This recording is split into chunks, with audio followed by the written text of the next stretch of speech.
के महाराज ने उस समय के जो करण सिंह जी थे, उन्होंने किस तरह से मतलब बहादुरी दिखाई और किस तरह से मानते हैं कि एक बहुत ही महत्वपूर्ण घटना एक कालखंड की है कि उसमें धर्मांतरण को रोका गया और उसके बारे में बहुत अधिक जानकारी हमको देखने, सुनने, पढ़ने को मिलती नहीं है। तो भाई साहब उसके जी, बारे में ज़रा आप निवेदन यही है कि ये बात बिल्कुल सच है कि शाहजहां की मृत्यु के बाद, जब शाहजहां की तबीयत भी खराब हो गई थी, शाहजहां की मृत्यु भी हो गई थी और मुगल एम्पायर में आपस में एक बड़ा बैटल चालू हो गया था, लड़ाई चालू हो गई थी गद्दी को लेकर के, विशेष रूप से तीनों भाइयों में, चारों पांचों भाइयों में एक जबरदस्त युद्ध शुरू हो गया था।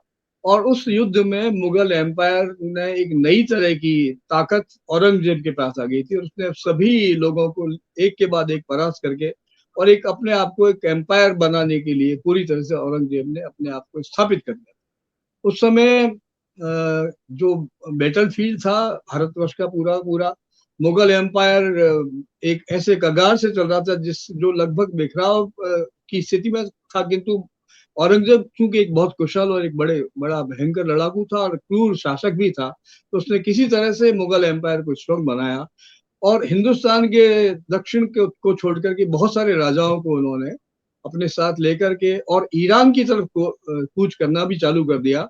और उसके बाद अटक की जो लड़ाई हुई, अटक हुँ, के बाद जो इलाका आता है, वहां लोग जाते नहीं, वहां हिंदुओं का वर्जित प्रदेश है। अटक से ईरान तक का जो प्रदेश है, उस इलाके में लगभग विधर्मियों का ही शासन है। तो राजपूतों के लिए भी टेरिटरी एक निश्चित सीमा थी। अटक अटक से बाद राजपूत नहीं जाते थे, जो सतलज नदी से जुड़ा हुआ इलाका है।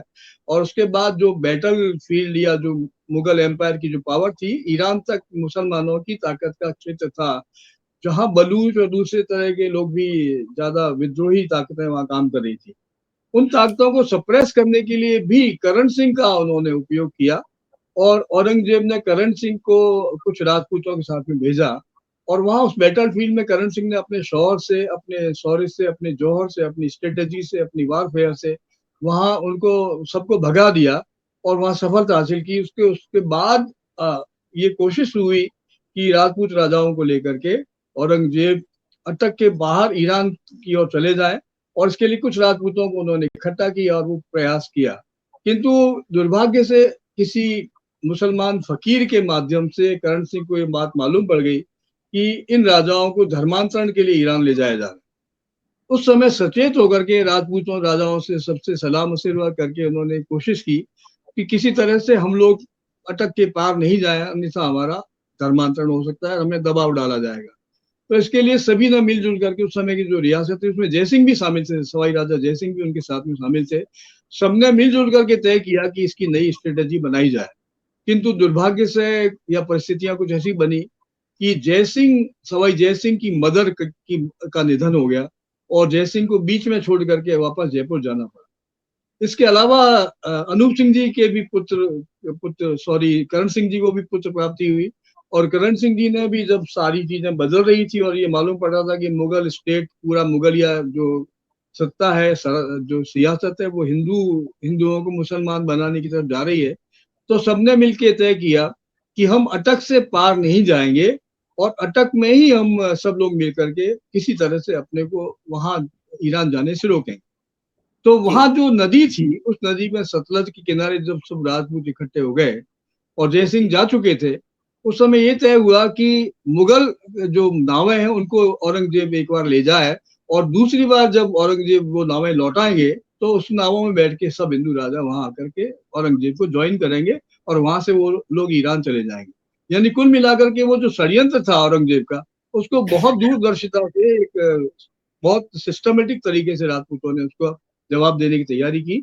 और जब औरंगजेब सारी नावें लेकर के चले गए अटक के पार और जब बाद में हिंदू राजाओं को लेने के लिए जब नावें लौट के आई, तो राजपूतों ने कहा कि अब हम लौट के वापस वहां नहीं जाएंगे क्योंकि हमारा धर्म परिवर्तन हो जाएगा। इसलिए उन लोगों ने करण सिंह से कहा कि आप इसके लिए बताइए क्या करें। तो करण सिंह को कहा कि यदि आप इन नावों को तोड़ देंगे तो हम बच जाएंगे और इन नावों से नहीं जाएंगे और फिर बाद में मुगल एम्पायर से भी, मुगल मुगल उसके प्रेशर से भी हम मुक्त हो जाएंगे। ऐसे समय में करण सिंह को नेतृत्व मिला और करण सिंह के पराक्रम से, करण सिंह की शक्ति से, करण सिंह के एक नए तरह के कहना चाहिए कि एक निपुण राजा के रूप में और एक बादशाह के रूप में, उसको बादशाह की उपाधि तो मिल गई थी, किंतु बादशाह या बादशाह के रूप में, जंगलधर बादशाह के रूप में उसकी उपाधि वहीं के जो कंटेम्प्रेरी उस समय के समकालीन राजा थे, राजपूत राजा ने इसलिए दे दी कि करण सिंह ने बिल्कुल समग्र कहना चाहिए पराक्रम के भाव से उन सारी नावों को कुल्हाड़ी से तोड़ दिया जो नावें अटक के पार ले जाने के लिए राजपूत राजाओं के लिए तैयार की गई थी। और उन नावों को तोड़ने की कहा जो कलात्मक जो चित्र हैं वो मूलर ने उन दिनों बनाए हैं, जो बहुत ही प्रसिद्ध चित्र हैं, गोल्डन से शाही से गोल्डन इंक से बनाए गए हैं। तो करण सिंह को उस वजह से जय जंगलधर बादशाह की उपाधि उस समय के राजपूतों ने दी। और बाद में औरंगजेब ने भी कोशिश की, औरंगजेब उससे दोबारा मिलने भी आया था, क्योंकि एक स्ट्रेटेजी के अंतर्गत करण सिंह ने अपने दोनों बेटों को भी औरंगजेब के साथ भेज दिया था ताकि कोई किसी तरह से कोई परेशानी नहीं हो। पर सारी बातें औरंगजेब को बाद में ये बात मालूम पड़ी एंड ही फेल्ट कि उसका ये गलत निर्णय था।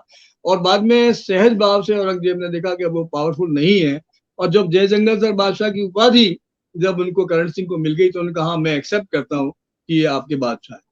तो इस बात को तय करके औरंगजेब वापस लौट के गया अपनी सेनाओं को लेकर के, और उसके बाद फिर करण सिंह को इंडिपेंडेंट एक बड़ा उसको पदवी भी मिली, और जाट सवार और 5,000 4,000 जितने जाट सवार और दूसरी सेनाओं का जो सपोर्ट मिलता वो मिलता रहा।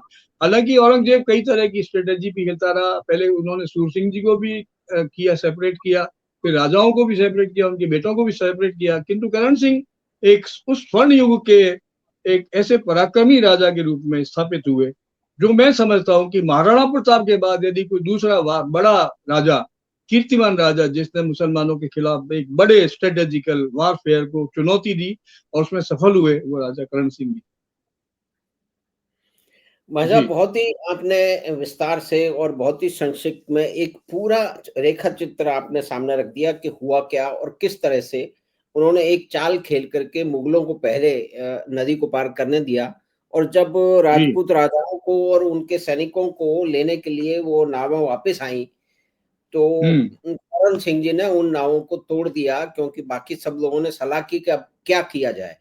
तो जैसा आपने हम्म। बताया कि उन्होंने कहा कि अगर ये नावों को हम नष्ट कर देंगे तो हम फिर उधर नहीं जा पाएंगे और इस जो परिवर्तन है इससे हम बच जाएंगे।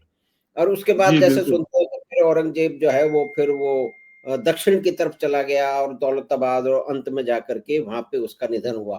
तो ये एक महत्वपूर्ण हाँ, इतिहास का एक अंश है, जो कि जय देखिए जंगलदर बा निधन तो करण सिंह जी का भी औरंगाबाद में हुआ है। यानी दुर्भाग्य जी। की बात है कि करण सिंह जी के बेटे जो थे वो हुँ, वहाँ मुगल उसमें एम्पायर में उन्होंने सर्विसेज की बाद में, और हुँ, अनूप हुँ, सिंह जी वगैरह को भी काफी बड़े लेवल पर प्रोटेक्शन मिला, किंतु हुँ, खुद करण सिंह जी का जो निधन हुआ वो औरंगाबाद में हुआ, जहाँ उन्होंने करण नगरी बनाई है, करणपुर बनाया, और वहीं पर उनका निधन हुआ।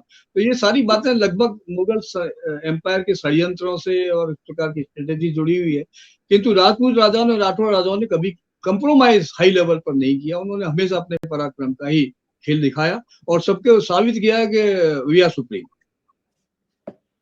जी भाई साहब, तो आपका बहुत-बहुत धन्यवाद। जय जंगलदर बादशाह के बारे में आज हमने विस्तार रूप से, एक संक्षिप्त रूप से जाना, और ये इतिहास का विषय राजस्थान और विशेष रूप से बीकानेर नगर के बारे में अ, आदरणीय भाई साहब के सहयोग से और अन्य विद्वानों के सहयोग से इस बातचीत को हम आगे बढ़ाते रहेंगे। इस बीकानेर के विभिन्न आयाम, वहाँ के राजाओं के बारे में, वहाँ के और महत्वपूर्ण व्यक्तियों के बारे में, वहाँ के ग्रंथों और वहाँ की घटनाओं और त्योहारों के बारे में हम बात करेंगे, और यही बात करने के लिए हम फिर अशोक भाई साहब के पास, आत्रेय साहब के पास आएँगे। तो आपका बहुत-बहुत धन्यवाद भाई साहब। से नमस्कार। जी। नमस्कार सर, नमस्कार।